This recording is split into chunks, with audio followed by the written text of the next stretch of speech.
ಇವನ್ನ ತಯಾರಿಸೋದು ಇಷ್ಟು ಸುಲಭ ಐತಂತ ನನಗ ಗೊತ್ತಿದ್ದಿದ್ದಿಲ್ಲ. ನಮಸ್ಕಾರ ರೀ, ಶ್ರಾವಣಿ ಅಡುಗೆ ಮನೆ ಒಳಗ ಸ್ವಾಗತ. ನಾನು ರಶ್ಮಿ. ಬರ್ರಿ ಇವತ್ತ ಪಾರಂಪರಿಕ ಬೆಟ್ಟು ಸಂಡಿಗೆ ಹೆಂಗೆ ತಯಾರಿಸೋದು ಅಂತ ತೋರಿಸ್ಕೊಡ್ತೀನಿ. ಇವನ್ನ ತಯಾರಿಸೋದು ಬಹಳ ಈಸಿ ಐತಿ, ಅಗದಿ ಈಸಿ ಸಿಂಪಲ್ ರೆಸಿಪಿ ಐತಿ. ನಾನು ತಿಳಿಸಿರೋ ಅಳತಿ ಒಳಗೆ ನೀವು ಪರ್ಫೆಕ್ಟ್ ಮೆಜರ್ಮೆಂಟ್ ತಗೊಂಡು ಇದನ್ನ ತಯಾರಿಸಿದ್ರ ನೀವು ತಯಾರಿಸಿರೋ ಬೆಟ್ಟು ಸಂಡಿಗೆನು ಇದೇ ರೀತಿ ಕರ್ರಂ ಕುರ್ರಂ ಬಾಯಾಗಿಟ್ರೆ ಕರಗಬೇಕು, ಆ ರೀತಿ ಬರ್ತವು. ಜಾಸ್ತಿ ತಡ ಮಾಡೋದು ಬೇಡ. ಈ ಬೆಟ್ಟು ಸಂಡಿಗೆ ಹೆಂಗೆ ತಯಾರಿಸೋದು ಅಂತ ತೋರಿಸ್ಕೊಡ್ತೀನಿ ಬರ್ರಿ. ಈ ಸಂಡಿಗೆ ತಯಾರ್ಸಕ್ಕೆ ನಾನಿಲ್ಲಿ 1 ಕಪ್ನಷ್ಟು ರೇಷನ್ ಅಕ್ಕಿ ತಗೊಂಡಿನಿ. ನಾವು ಹಪ್ಪಳ ಅಥವಾ ಸಂಡಿಗೆ ತಯಾರಿಸ್ಬೇಕಾದ್ರೆ ಆದಷ್ಟು ಈ ರೀತಿ ರೇಷನ್ ಅಕ್ಕಿ ಬರ್ತಾವ್ ನೋಡ್ರಿ, ಇವನ್ನ ತಗೋಬೇಕು. ಅಂದ್ರ ಹಪ್ಪಳ ಇರ್ಲಿ ಅಥವಾ ಸಂಡಿಗೆ ಪಳ್ಳಕ್ಕವು ರುಚಿ ಅನಿಸ್ತವು. ಇವನ್ನ ನಾವು ಚಂದಗ ತೊಳೆದು ನೆನೆಸಿ ಇಡಬೇಕು. ಬೌಲ್ನಾಗ ಹಾಕಿ ಇವನ್ನ 1-2 ಸತಿ ಚಂದಗ ತೊಳೆದು ತಗೊಳ್ಳೋಣ. ನಾವು ಸಂಡಿಗೆ ಮಾಡಬೇಕಾದ್ರೆ ಅಕ್ಕಿನ ನೆನೆಸಿ ಇಡಬೇಕು. ಇವನ್ನ ನೀವು ಮಿನಿಮಮ್ 3 ದಿನನಾದರೂ ನೆನೆಸಿ ಇಡಬೇಕು. 3 ದಿನಕ್ಕಿಂತ ಜಾಸ್ತಿ ನಿಮ್ಗೆ ಟೈಮ್ ಇದ್ರೆ 5 ದಿನ ಅಥವಾ 8 ದಿನಾನು ಇಡಬಹುದು. ಸಂಡಿಗೆ ಇನ್ನೂ ಪಳ್ಳಕ್ಕವು. ನಾನು ಇವನ್ನ 3 ದಿನ ನೆನೆಸಿ ಇಟ್ಟಿದ್ದೆ. ದಿನ ಇದ್ರ ಒಳಗಿನ ನೀರು ಚೇಂಜ್ ಮಾಡಬೇಕು. ಅಂದ್ರೆ ಬೆಳಿಗ್ಗೆ ಎದ್ದ ತಕ್ಷಣ ಇದ್ರಾಗಿನ ನೀರೆಲ್ಲ ತೆಗೆದು ಇವನ್ನ ಒಂದು ಸ್ವಲ್ಪ ತೊಳೆದು ಮತ್ತೆ ಇದ್ರೊಳಗೆ ನೀರು ಹಾಕಿ ಇಡ್ರಿ. ಅಂದ್ರೆ ಅಕ್ಕಿಗೆ ಸ್ಮೆಲ್ ಬರಂಗಿಲ್ಲ. ಇಲ್ಲಾಂದ್ರೆ ನೀವು ಇದ್ರಾಗಿನ ನೀರು ಚೇಂಜ್ ಮಾಡಲಿಲ್ಲ ಅಂದ್ರೆ ಅಕ್ಕಿ ಒಂಥರ ನಾರ್ತವು. ಅದರಿಂದ ಈ ಸ್ಟೆಪ್ ಬಹಳ ಮುಖ್ಯ ಐತಿ. ನೀವು ಎಷ್ಟು ದಿನ ಅಕ್ಕಿ ನೆನೆಸಿ ಇಡ್ತೀರಿ ನೋಡ್ರಿ, ಪ್ರತಿದಿನ ಬೆಳಿಗ್ಗೆ ಎದ್ದು ಅಕ್ಕಿ ಒಳಗಿನ ಎಲ್ಲ ನೀರು ಬಸ್ತು ಇವನ್ನ ಚಂದಗ ತೊಳೆದು ಮತ್ತೆ ನೀರು ಹಾಕಿ ಇಡ್ರಿ. ನಾನು ಇವನ್ನ 3 ದಿನ ನೆನೆಸಿ ಇಟ್ಟಿದ್ದೆ. ದಿನ ಇದ್ರಾಗಿನ ನೀರು ತೆಗೆದು ಇವನ್ನ ಚಂದಗ ತೊಳೆದು ಮತ್ತೆ ನೀರು ಹಾಕಿ ಇಡ್ರಿ. ಅಕ್ಕಿ ಮುನ್ಗಿ ಮ್ಯಾಗ 1 ಇಂಚಿನಷ್ಟು ನೀರು ಇರಬೇಕು, ಅಷ್ಟು ನೀರು ಹಾಕ್ರಿ. ಇವನ್ನ ನೀವು ಎಷ್ಟು ದಿನ ನೆನೆಸಿ ಇಡ್ತೀರಿ ಅಷ್ಟು ಸಂಡಿಗೆ ಹಗುರ ಪಳ್ಳಾಗಿ ಬರ್ತವು ನೋಡ್ರಿ. 3 ದಿನದ ನಂತರ ಅಕ್ಕಿ ಚಂದಗ ನೆಂದವು. ಈಗ ಇವನ್ನ ಗ್ರೈಂಡ್ ಮಾಡಬೇಕು. ಇದ್ರಾಗಿನ ಪೂರ್ತಿ ನೀರು ಬಸ್ತು ಇವನ್ನ ಗ್ರೈಂಡ್ ಮಾಡ್ಕೊಂಡು ತಗೊಳ್ಳೋಣ. ಮುಂಚೆ ಇದ್ರಾಗ ಜಾಸ್ತಿ ನೀರು ಹಾಕ್ಬೇಡ್ರಿ, ಬರೀ ಒಂದು ಅರ್ಧ ಕಪ್ನಷ್ಟು ನೀರು ಹಾಕಿ ಇದನ್ನ ಗ್ರೈಂಡ್ ಮಾಡ್ಕೊಂಡು ತಗೊಳ್ಳೋಣ. ಗ್ರೈಂಡ್ ಮಾಡಬೇಕಾದ್ರೆ ಇನ್ನು ಅರ್ಧ ಕಪ್ನಷ್ಟು ನೀರು ಹಾಕ್ರಿ. ಅಂದ್ರೆ ಟೋಟಲ್ ಆಗಿ 1 ಕಪ್ನಷ್ಟು ನೀರು ಹಾಕಿ ಇದನ್ನ ಈ ರೀತಿ ಗ್ರೈಂಡ್ ಮಾಡ್ಕೊಂಡು ತಗೋರಿ. ಇದರ ಕನ್ಸಿಸ್ಟೆನ್ಸಿ ನಿಮ್ಗೆ ಇಲ್ಲಿ ಗೊತ್ತಾಗಕತ್ತಿರ್ಬಹುದು. ಈ ರೀತಿ ಎಷ್ಟು ಸಾಧ್ಯ ಅಷ್ಟು ಸಣ್ಣಕ್ಕೆ ಇದನ್ನ ಗ್ರೈಂಡ್ ಮಾಡ್ಕೊಂಡು ತಗೋರಿ. ಇದ್ರಾಗ ಅಕ್ಕಿ ದೊಡ್ಡ ದೊಡ್ಡ ತುಂಡು ಸ್ವಲ್ಪನೂ ಉಳಿಬಾರ್ದು. ಈಗ ಇದನ್ನ ಅಳತಿ ಮಾಡಿ ತಗೊಳ್ಳೋಣ. ಗ್ರೈಂಡ್ ಮಾಡಿದ ನಂತರ ಈ ಅಕ್ಕಿ ಮಿಕ್ಸ್ಚರ್ ಎಷ್ಟು ಆಕತ್ ನೋಡ್ರಿ, ಅದನ್ನ ನೋಡಿಕೊಂಡು ನಂತರ ಇದ್ರಾಗ ನಾವು ನೀರು ಸೇರಿಸ್ಬೇಕು. ನಾನು ಇಲ್ಲಿ ಒಂದು ದೊಡ್ಡ ಬೌಲ್ ತಗೊಂಡೇನಿ, ಇದ್ರಾಗ ಹಾಕಿ ನೋಡೋಣ. ನೋಡ್ರಿ ಇದು ಕರೆಕ್ಟ್ ಎಕ್ಸಾಕ್ಟ್ 1 ಬೌಲ್ನಷ್ಟು ಆಗೈತಿ. ಸೊ ನೀವು ಗ್ರೈಂಡ್ ಮಾಡಿದ ನಂತರ ಬ್ಯಾಟರ್ ಎಷ್ಟು ಆಕತ್ ನೋಡ್ರಿ, ಅದನ್ನು ನೋಡಿಕೊಂಡು ನೀರು ಸೇರಿಸ್ರಿ. ಈಗ ಇದನ್ನು ನಾವು ಕುದಿಸ್ಬೇಕು. ಇದನ್ನು ಕುದಿಸಾಕ ಗ್ಯಾಸ್ ಮ್ಯಾಗ ಒಂದು ದಪ್ಪಂತಳ ಇರೋ ದಬ್ರಿ ಬಿಸಿ ಮಾಡ್ರಿ. ಇದು ಈ ರೀತಿ ಒಂದು ಸ್ವಲ್ಪ ಅಗ್ಲನೇ ಇರಬೇಕು, ಯಾಕಂದ್ರೆ ನಾವು ಬ್ಯಾಟರ್ ನೀರಿನ ಒಳಗೆ ಹಾಕಿದಾಗ ಇದು ಒಂದು ಸ್ವಲ್ಪ ಅಳ್ಕೊಂತೈತಿ, ಅದರಿಂದ ಇದು ಭಾಳ ಜಾಸ್ತಿ ಅನ್ನಿಸ್ತೈತಿ. ಸೊ ಈ ರೀತಿ ಒಂದು ಸ್ವಲ್ಪ ಅಗ್ಲ ದಬ್ರಿ ತೊಗೊಂಡ್ರೆ ಇದನ್ನು ಕೈ ಆಡ್ಸಕ್ಕೂ ಈಸಿ ಆಕತಿ. ಇದ್ರಾಗ ನಾವು ಯಾವ ಕಪ್ನಿಂದ ಬ್ಯಾಟರ್ ಮೆಜರ್ ಮಾಡೀವಿ ನೋಡ್ರಿ, ಅದ ಸೇಮ್ ಕಪ್ನಿಂದ 5 ಕಪ್ನಷ್ಟು ನೀರು ಹಾಕ್ರಿ. ಸೈಡ್ಗೆ ಇನ್ನೊಂದು ದಬ್ರಿ ಒಳಗೆ 1-2 ಬೌಲ್ನಷ್ಟು ಎಕ್ಸ್ಟ್ರಾ ನೀರು ಬಿಸಿ ಮಾಡಾಕಿಡ್ರಿ. ಅಕಸ್ಮಾತ್ ಇದು ಬಹಳನ ಗಟ್ಟಿ ಅನಿಸಿದ್ರೆ ಇದ್ರಾಗ ನಾವು ಬಿಸಿ ನೀರು ಸೇರಿಸ್ಬೇಕಾಕತಿ. ಆದರೆ ನಾನಿಲ್ಲಿ ತಿಳ್ಸಾಕತ್ತಿರೋ ಈ ಪ್ರಮಾಣ ಪರ್ಫೆಕ್ಟ್ ಐತಿ. ಅಕಸ್ಮಾತ್ ಬ್ಯಾಟರ್ ಜಾಸ್ತಿ ಬೆಂದ್ರೆ ಇದು ಗಟ್ಟಿ ಆಕತಿ, ಅದರಿಂದ ಬಿಸಿ ನೀರು ಸೇರಿಸಿ ಇದನ್ನು ತೆಳ್ಳಗ ಮಾಡ್ಕೋಬಹುದು. ಮುಚ್ಚಳ ಮುಚ್ಚಿ ನೀರು ಬಿಸಿ ಮಾಡಾಕಿಡ್ರಿ. ನೀರು ಒಂದು ಸ್ವಲ್ಪ ಬಿಸಿ ಹಾಕೋ ನೋಡ್ರಿ, ಅಂದ್ರೆ ಕುದಿ ಬರೋಕ್ಕಿಂತ ಒಂದು ಸ್ವಲ್ಪ ಮುಂಚೆ ಇದ್ರಾಗ ನಾವು ಏನು ಗ್ರೈಂಡ್ ಮಾಡಿಟ್ಟಿದ್ವಿ ನೋಡ್ರಿ ಬ್ಯಾಟರ್, ಅದನ್ನ ಈ ರೀತಿ ಒಂದು ಕೈನಿಂದ ಸ್ವಲ್ಪ ಹಾಕ್ತಾ ಇನ್ನೊಂದು ಕೈನಿಂದ ನೀರಿನ ಒಳಗ ಕಲಿಸ್ಕೊಂಡು ತಗೋರಿ. ಈ ಸ್ಟೇಜ್ನಾಗ ಗ್ಯಾಸ್ ಪೂರ್ತಿ ಲೋ ಫ್ಲೇಮ್ನಾಗ ಇಡ್ರಿ. ಇಲ್ಲಿ ಗಮನ ಇರಲಿ, ಇದ್ರಾಗ ಗಂಟ್ ಆಗಬಾರ್ದು.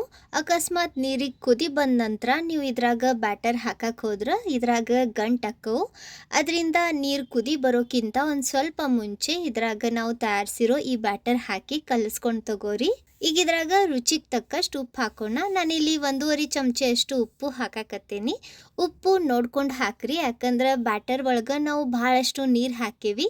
ಇವು ಒಣಗಿದ ನಂತರ ಉಪ್ಪು ಜಾಸ್ತಿ ಅನಿಸ್ತೈತಿ, ಅದರಿಂದ ನೋಡಿಕೊಂಡು ರುಚಿಗೆ ತಕ್ಕಷ್ಟು ಉಪ್ಪು ಹಾಕೋರಿ. ಇಲ್ಲಿವರೆಗೂ ಇದ್ರೊಳಗೆ ನಾವು 6 ಕಪ್ನಷ್ಟು ನೀರು ಹಾಕೇವಿ. ಗ್ರೈಂಡ್ ಮಾಡಬೇಕಾದ್ರೆ 1 ಕಪ್ನಷ್ಟು ಮತ್ತು ನೆಕ್ಸ್ಟ್ ಕುದಿಸ್ಬೇಕಾದ್ರೆ 5 ಕಪ್ನಷ್ಟು. ಇದನ್ನು ಕುದಿಸ್ತಾ ಇದ್ದು 10 ನಿಮಿಷದ ಮ್ಯಾಗ ಆಗೈತಿ ನೋಡ್ರಿ. ಬ್ಯಾಟರ್ ಈ ರೀತಿ ಗಟ್ಟಿ ಆಕತಿ ಮತ್ತು ಕ್ರಮೇಣ ಇದಕ್ಕೆ ಶೈನ್ ಬರ್ತೈತಿ. ಈ ರೀತಿ ಇದು ಗಟ್ಟಿಯಾಗಿ ಇದಕ್ಕೆ ಕುದಿ ಬಂದ ನಂತರ ಇನ್ನೊಂದು 5 ನಿಮಿಷ ಕುದಿಸಿದ್ರೆ ಸಾಕು. ಅಂದ್ರೆ ಟೋಟಲ್ ಆಗಿ ಇದನ್ನ ನಾವು 15 ನಿಮಿಷ ಕುದಿಸ್ಬೇಕು. ಇದನ್ನ ಕಂಟಿನ್ಯೂಸ್ ಆಗಿ ಈ ರೀತಿ ಕೈ ಆಡಿಸ್ತಾನ ಕುದಿಸ್ರಿ, ತಳ ಹತ್ತಬಾರ್ದು. ತಳ ಹೊತ್ತಿದ್ರೆ ಏನಾಕತಿ, ಬ್ಯಾಟರ್ ಕಲರ್ ಡಲ್ ಆಕತಿ ಅಥವಾ ಕಪ್ ಆಕತಿ, ಮತ್ತು ಟೇಸ್ಟೂ ಸರಿ ಬರಂಗಿಲ್ಲ. ಇದನ್ನ ಕುದಿಸುವಾಗ ಗ್ಯಾಸ್ ಪೂರ್ತಿ ಲೋ ಫ್ಲೇಮ್ನಾಗ ಇಡ್ರಿ.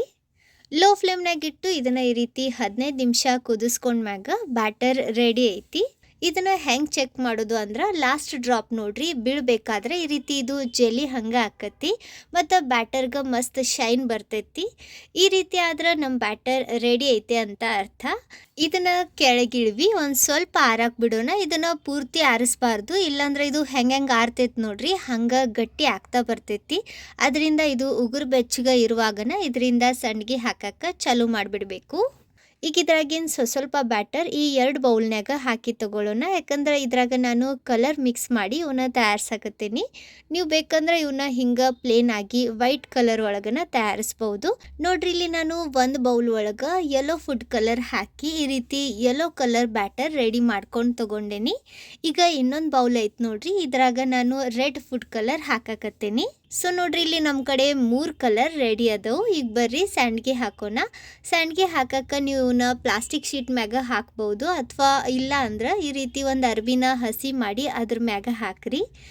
ಈ ರೀತಿ ಅವಲಕ್ಕಿ ಅಥವಾ ಉಪ್ಪಿಟ್ಟು ತಿನ್ನೋ ಚಮಚೆಯಿಂದ ಸ್ವಲ್ಪ ಬ್ಯಾಟರ್ ತಗೊಂಡು ನೋಡ್ರಿ ಈ ರೀತಿ ಹಾಕ್ರಿ. ಇವನ್ನ ಅಗಲ ಮಾಡಕ್ಕೆ ಹೋಗ್ಬೇಡ್ರಿ, ಯಾಕಂದ್ರೆ ಒಣಗಿದ ನಂತರ ಇವು ಭಾಳ ತೆಳ್ಳಗಾಕ್ಕವು. ಅದರಿಂದ ಎಷ್ಟು ದಪ್ಪ ಇರ್ತವೆ ನೋಡ್ರಿ ಅಷ್ಟೇ ಬಿಡ್ರಿ. ಜಸ್ಟ್ ಒಂದು ಸ್ವಲ್ಪ ಇದಕ್ಕೆ ಆಕಾರ ಕೊಡಕ್ಕೆ ಈ ರೀತಿ ಇದನ್ನು ಸ್ಪ್ರೆಡ್ ಮಾಡಿರಿ. ಇವನ್ನ ಈ ರೀತಿ ಸಣ್ಣ ಆಕಾರದಾಗನ ತಯಾರಿಸ್ಬೇಕು. ಇವು ಇದೇ ರೀತಿ ಇರ್ತವೆ, ಅದಕ್ಕೆ ಇದಕ್ಕೆ ಬೆಟ್ಟು ಸ್ಯಾಂಡಿಗೆ ಅಂತಾರ. ಇವನ್ನ ಈ ಥರ ಹಾಕಿ ಬಿಸಿಲಾಗ 1-2 ದಿನ ಚಂದಾಗ ಒಣಗಿಸ್ರಿ. ಒಣಗಿದ ನಂತರ ಸಂಡ್ಗೆ ನೋಡ್ರಿ ಈ ರೀತಿ ಬರ್ತವೆ. ಇವನ್ನ ಈ ಅರ್ಬಿ ಹೊಳಸಿ ಒಂದು ಸ್ವಲ್ಪ ನೀರು ಸಿಂಪಡಿಸಿ ನಂತರ ತೆಗಿಬೇಕು. ನಾನಿಲ್ಲಿ ತೋರ್ಸಾಕತ್ತೇನೆ ನೋಡ್ರಿ ಈ ರೀತಿ.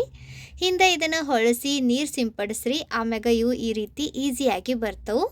ಇದ್ರಾಗ ಒಂದು ಸ್ವಲ್ಪ ಸಂಡ್ಗೆ ಒಣಗಿಲ್ಲ, ಯಾವ ಒಣಗ್ಯವು ಅವನ್ನಷ್ಟ ತೆಗೆದು ತೋರ್ಸಾಕತ್ತೇನಿ ನೋಡ್ರಿ ಈ ರೀತಿ.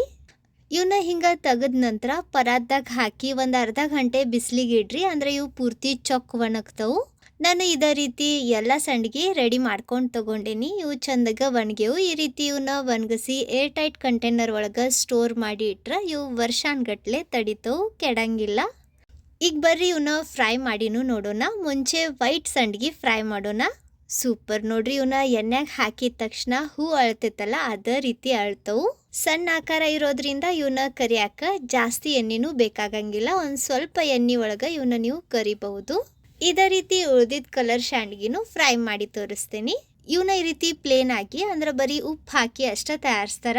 ನೀವು ಬೇಕಂದ್ರೆ ಇದ್ರಾಗ ಹಸಿಮೆಣಸಿನ್ಕಾಯಿ ಪೇಸ್ಟ್, ಸ್ವಲ್ಪ ಜೀರಿಗೆ, ಅಜ್ವಾನ, ಎಳ್ಳು ಇವನ್ನೆಲ್ಲನೂ ಹಾಕ್ಬಹುದು. ನನಗೆ ಇದ್ರಾಗ ಆರೆಂಜ್ ಕಲರ್ ಅಂದ್ರೆ ರೆಡ್ ಕಲರ್ ಏನು ಅಂದಿದ್ವಿ ನೋಡ್ರಿ, ಅದು ಭಾಳ ಸೇರ್ತು. ನಿಮ್ಗೆ ಇದ್ರಾಗ ಯಾವ ಕಲರ್ ಸ್ಯಾಂಡ್ಗಿ ಸೇರ್ತು ಕಮೆಂಟ್ನಾಗ ತಿಳಿಸ್ರಿ. ಸೊ ನೋಡ್ರಿ, ಇಲ್ಲಿ ನಮ್ಮ ಕಲರ್ಫುಲ್ ಬೆಟ್ಟು ಸ್ಯಾಂಡ್ಗಿ ರೆಡಿ ಅದಾವು. ಇವು ಎಷ್ಟು ಪಳ್ಳಾಗ್ಯವ ಅಂತ ಇದರ ಆವಾಜ್ ಕೇಳಿದ್ರನ ಗೊತ್ತಾಕತಿ. ಸೊ ನೋಡಿದ್ರಲ್ಲ, ಪಾರಂಪರಿಕ ಈ ಬೆಟ್ಟು ಸ್ಯಾಂಡ್ಗೆ ತಯಾರಿಸೋದು ಎಷ್ಟು ಸುಲಭ ಐತೆ ಅಂತ. ಖಂಡಿತ ಇದನ್ನು ಈ ಬ್ಯಾಸ್ಗಿ ಒಳಗೆ ನೀವು ತಯಾರಿಸಿ ನೋಡ್ರಿ, ಹೆಂಗೆ ಬಂದು ಅಂತ ಕಮೆಂಟ್ನಾಗ ತಿಳಿಸ್ರಿ. ವಿಡಿಯೋ ಚಲೋ ಅನ್ಸಿದ್ರೆ, ಸ್ವಲ್ಪರ ಯೂಸ್ಫುಲ್ ಅಂತ ಅನ್ಸಿದ್ರೆ ಲೈಕ್ ಮಾಡಿರಿ. ನಿಮ್ಮ ಫ್ರೆಂಡ್ಸ್ ಹಂಗೆ ಫ್ಯಾಮಿಲಿ ಸರ್ಕಲ್ ಜೊತೆ ವಿಡಿಯೋನ ಶೇರ್ ಮಾಡಿ ಪ್ರೋತ್ಸಾಹಿಸಿ. ವಿಡಿಯೋ ನೋಡಿದ್ದಕ್ಕೆ ಧನ್ಯವಾದ. ಭೇಟಿ ಆಗೋಣಂತ ಮತ್ತೊಂದು ಹೊಸ ರುಚಿಯಾಗಿರೋ ಕರಂ ಕುರಂ ಸಂಡ್ಗಿ ರೆಸಿಪಿ ಜೊತೆಗೆ. ಅಲ್ಲಿವರೆಗೂ ನಕ್ಕೊಂತಿರ್ರಿ, ತಿನ್ಕೊಂತಿರ್ರಿ, ಖುಷಿಯಾಗಿರ್ರಿ.